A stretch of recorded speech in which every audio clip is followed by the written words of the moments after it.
নতুন চাকরি পেলাম, নতুন আজকে ডিউটিতে আসলাম। আল্লাহ, এই খবরটা আব্বা ফোন দিয়ে কই।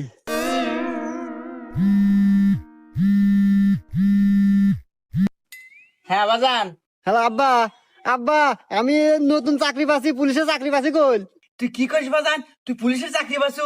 হ্যাঁ, আমার শুনে আত্মাটা জুড়ে গেল বাজান। আমার কত স্বপ্ন ছিল তুই একটা চাকরি করবি, সরকারি চাকরি করবি।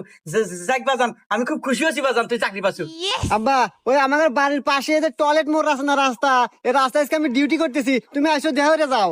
বাজান আমি এই সময় কিভাবে যাবো আমি বুঝতেছি না তো। আরে আব্বা, আমার মোটর সাইকেল আছে না, ওই মোটর সাইকেল বাইরে বাইরে টান দিয়ে আসো, এই যে টয়লেট মোড়ের রাস্তা, এই রাস্তায় আসো, দেখা করি, কথা কই তোমাদের। আচ্ছা আচ্ছা বাবা, ঠিক আছে, আমি এখনই আসতেছি।